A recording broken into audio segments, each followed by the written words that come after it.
Hello everyone, welcome back to the channel. So today we're going to be having a look at two Ultra phones of 2026 in terms of solid camera performance. So we've got the OPPO Find X9 Ultra and the Xiaomi 17 Ultra in the Leica Leitzphone version, which I have here. There's also available in the standard Xiaomi 17 Ultra, which is a bit cheaper with a few less features, which we'll go over later on in the video. So these two phones, I feel, are the two best camera phones of 2026, and I want to find out in this video how they perform in the real world. So I don't want to just look at camera specifications, display specifications and processor specifications and bore you with loads of details.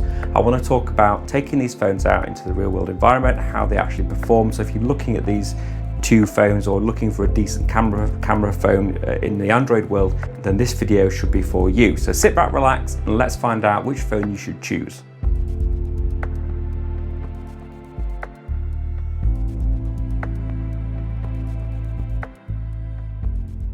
So I think a good place to start off with these two phones is looking at the design of them like we normally do. So we've got two phones here that are pretty big in size. They both weigh about the same. I'm not going to go into details on these specifications and weights because I don't think it's necessary. So they're both chunky big phones. They've got a huge camera bump on the back, both large cameras to give that camera performance. So we've got a decent sized screen on the front. So we've got a 6.82 inch screen on the OPPO and about a 6.9 inch screen on the Xiaomi.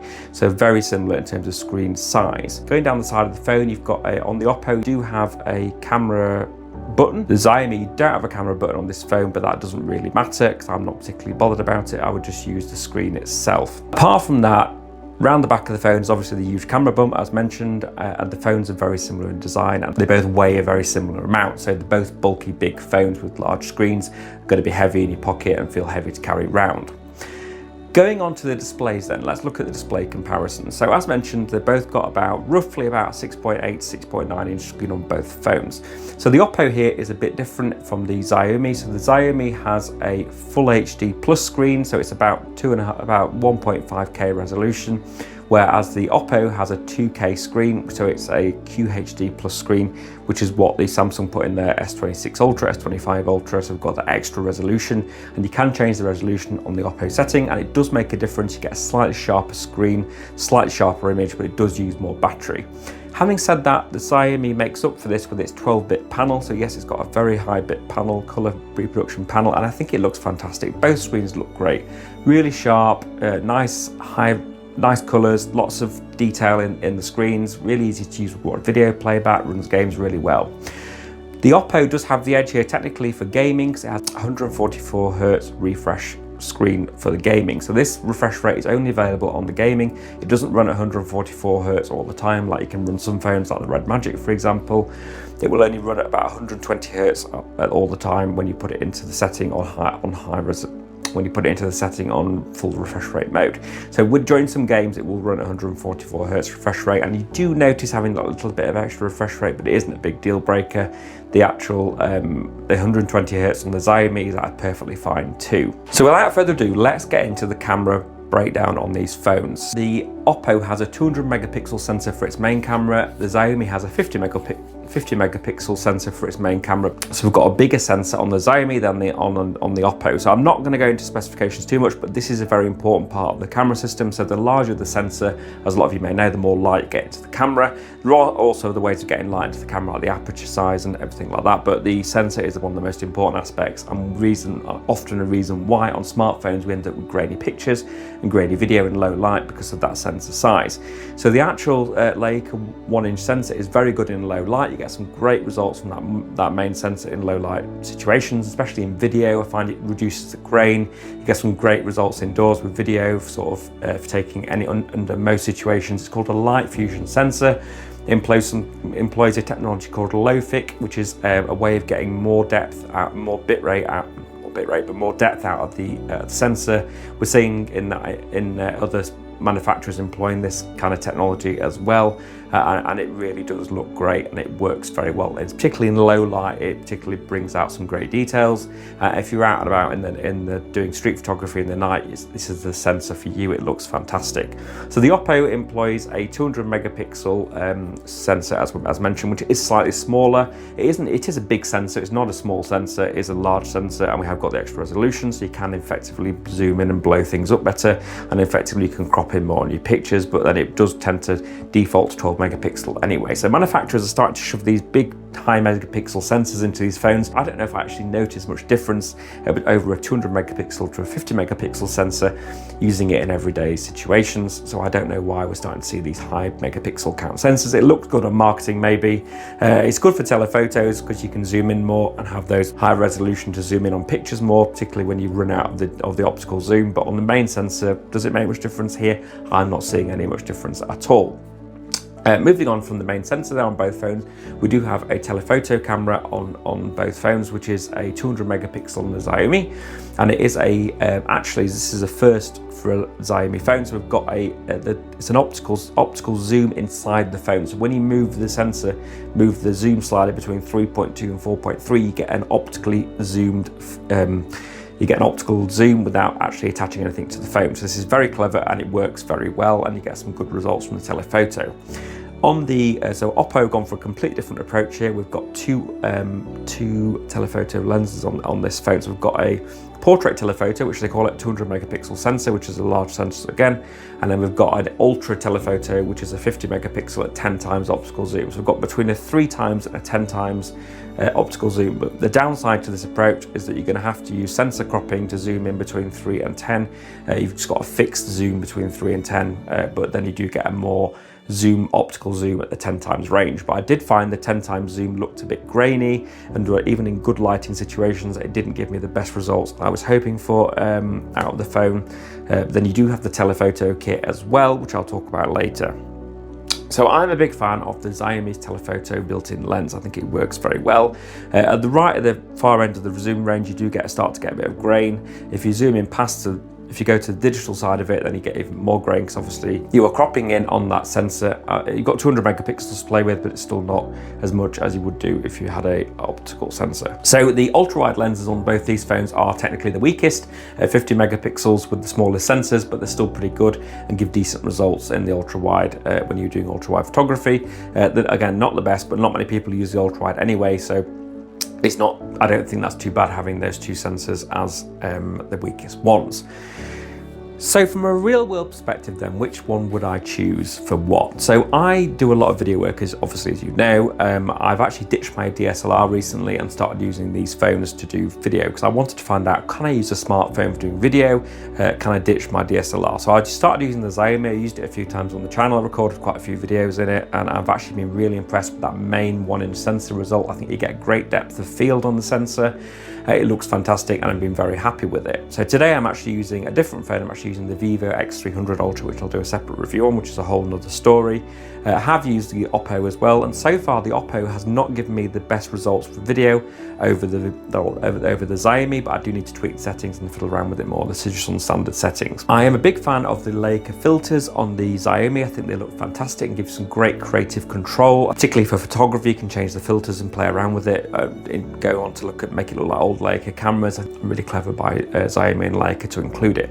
So the Leica Leitzphone then, in terms of its camera performance, also has a focus ring on it, or you can change the ring to focus, you can change it to zoom, you can change it to a variety of different things. I have to say, I've been using the ring for a few months now. It's not actually as useful as you might think. It can get in the way. You can't always fit the phone in Xiaomi 17 Ultra cases. You have to buy other cases for it. So I would have to say overall that the ring is a bit of a gimmick. So I think unless you want those Leica filters, go for the standard. You obviously get some Leica filters on the standard Xiaomi 17 Ultra, but you get more on the Leitzphone. So I'd go for the 17 Ultra without the Leica brand, without the fancy Leitzphone branding. I don't think it's needed, and it's an extra £200 more. I think in terms of camera performance, you want that creativity and the different filters, which you do get on the OPPO as well, but I prefer them on the Leica and the Xiaomi. go for the Xiaomi.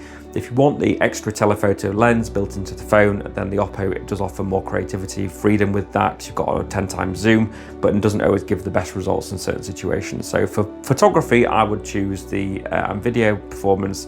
The Xiaomi has sort of got the edge for me at the moment, but for having that extra telephoto lens in your pocket, the OPPO is pretty good and still gives great results on the Hasselblad tuning. Let's kind of look at the specifications on these phones now quickly, because I appreciate this is a long video. So we've got Snapdragon 8 Elite in both phones. The OPPO comes with one configuration in the UK at the moment, which is 12 gigabytes and 512 gigabytes of storage. So I actually imported my phone, so mine's a terabyte, 16 gigabyte of RAM version with the extender with it in the box as well. So this cost me a lot of money, about £1,500. So it's a serious investment. So there are camera kits available for both phones. So I got the camera kit for both phones included with the phone. So for the Xiaomi, you get a grip and a nice case and some filter attachments and a lanyard, etc. For the OPPO X9 Pro, you actually get a tele lens, which gives you a 200 to 400 millimeter zoom, which really extends the zoom a long way. So it's a big investment. It's a lot of money, £400 extra or £500 extra, depending on what kit you go for. But it does give you that extra zoom, and it comes with a nice bag to carry the lens around with. It's actually really easy to attach the lens and attach the case. I think it looks great on the phone. You can just take the lens off and use the camera without the lens quickly and just carry it around. I actually carried it around in my pocket all day because it was that compact, and it gives you the ability to do wildlife photography, for example. So if you're out and about if you're doing bird photography, wildlife photography, anything where you need a long zoom, then it's fantastic for that, and you can't beat it. And the quality beats the Xiaomi hands down over the digital zoom. So Xiaomi does have the Xiaomi camera kit here is a bit like illustrating what you get. So unless you get it included, I wouldn't necessarily bother with it. I'd just buy a third-party grip. Yes, you get the extra battery charging on the grip, but you basically just get a grip and a filter attachment, which, unless you're going to want to use more filters, external filters, I wouldn't necessarily bother with it. It's a lot of money. So as mentioned before, I had the 1 terabyte version of the phone, and you can get it on the China version 256 and 512. So if you want the global, it's available in 512 and a terabyte. The terabyte one you're going to have to import. 512, 12 gig should be plenty for most people. It's about £1,449, and it's £500 for the camera kit on top, so a serious amount of money. Is it worth it? I think if you're going to spend £2,000 on this phone, the camera kit is a bit unnecessary, to be honest. It does give you great telephoto performance, but then is it worth the £500? It depends on how much you do on telephoto photography and how much you're desperate to get into it. So just bear that in mind, it is a lot of money. I'll show you some shots on this channel about how the telephoto lens works and how it compares to the built-in digital zoom and the difference you get on both sides of it, because that'll help you make the decision, hopefully. Just one thing on the phones, the actual speaker side of it, for speakers quality, both phones are really good. I think the OPPO has the edge here. I think the Xiaomi sounds a little bit less powerful than the OPPO. I think the OPPO sounds better. For battery and charging, so both phones have got silicon carbon batteries. Both have got large batteries and fast charging. So the Xiaomi charges about 90 watts and the OPPO charges at 100 watts with a 7,000 milliamp battery. So 6,600 milliamp battery in the Xiaomi. I found the OPPO lasted much longer than the Xiaomi in real world performance, because I found HyperOS isn't as configurable, HyperOS isn't as battery saving as the ColorOS on the OPPO. And this brings us nicely onto software too. So software quickly is ColorOS on the OPPO and HyperOS on the Xiaomi. HyperOS is very bloatware driven, takes a lot of customization, but actually is quite decent software and has good desktop software. And ColorOS I find is much easier to customize, has some nice animations on it and really nice wallpapers, and just looks more, I'd say, more polished and runs nicer than HyperOS on the Xiaomi. So there you have it. I hope that's been helpful. It's just a quick comparison, really. I know it's been quite a long video, but there's so much to cover from a real world perspective about what I found out using these two phones over the past few months, and what I've enjoyed and what I haven't. So summing up then, both great phones, both class leading cameras. The Xiaomi has weaker software, a slightly weaker battery, but a slightly better filter on the camera and slightly better camera system for everyday use. The OPPO has a more flexible camera because you've got the 4 lenses and also the ability to attach a teleconverter onto it. The ColorOS has better software and the battery is better. So if you want a more polished all-rounder, I think the OPPO is the one to go for, but you're going to miss the Leica filters. You have got the Hasselblad filters, but I just love those Leica filters on the Leica phone. I think they look great. And you're going to miss that built-in telephoto lens on the OPPOs too. You're going to have to choose between 5 times 3 times and 10 times, which is always a bit of a compromise. So I hope that's been helpful. Let me know anything else you want to find out about these phones. Drop me a comment down below what you think about these phones. Which one would you buy? Which one wouldn't you buy? Please subscribe and like as well. So I'll speak to you next time. Thank you for watching.